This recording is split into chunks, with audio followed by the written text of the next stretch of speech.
Oh, Peggy Gordon, you are my darling. Come sit you down upon my knee and tell to me the very reason why I am slighted so by thee.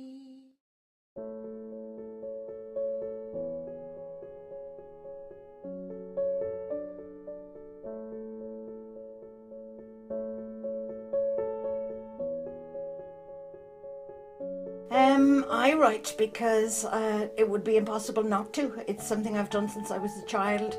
It's something I love to do. I don't see it as work. I see it as a very important part of my day. And I'll find that I'm more ornery and contrary if I haven't sat and written something, whether it's my diary or a Facebook post or a blog or something more serious or an editorial or a piece for submission. And I find it impossible not to write. I think home is hugely important in everybody's writing, whether it's acknowledged or not. I wouldn't be the creature I am without my sense of home and family and nationality. It has to come out. It really has to come out. It's stream of consciousness. So I like to document the weird, the bizarre, the outrageous, and usually all it takes is to come up with a name. The rest just happens.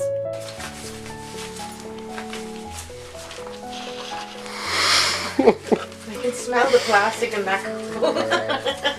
For somebody who's travelled a lot and who's lived in endless houses and apartments and hostels and hotels and bars, I find now to be back in this space and back in a sense of place, literally a stone's throw from where I grew up. So I really feel that I've come back full circle, back to a homecoming, a sense of space.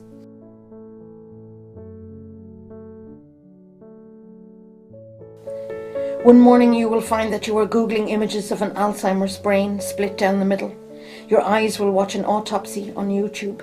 Your mind will try to process and retain the fact that a human brain resembles a bowl of cooked pasta that has been left in the back of a fridge. Scourged is the book I wrote about my mother and her illness, and Scourged came about because of a series of documenting posts I was writing on an Alzheimer's Association of Ireland page on Facebook, which I had created myself and which I was submitting to regularly and trying to keep people updated about an illness that people never really discuss.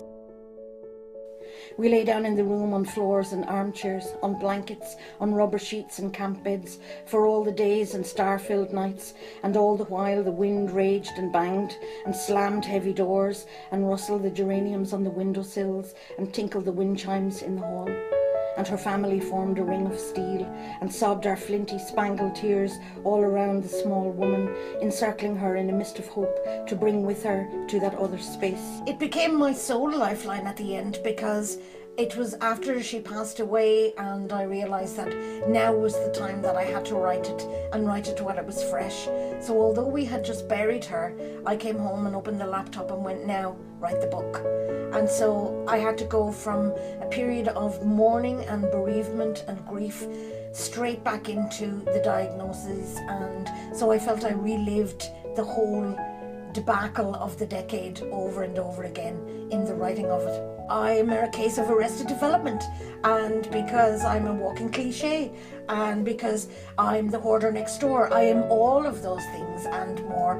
But because they're memoir and they're literally nostalgia, and I love to be able to see them and touch them, and I can remember every single piece in here, where it came from, who gave it to me, what I was doing when I made it, and so they become almost another part of the self.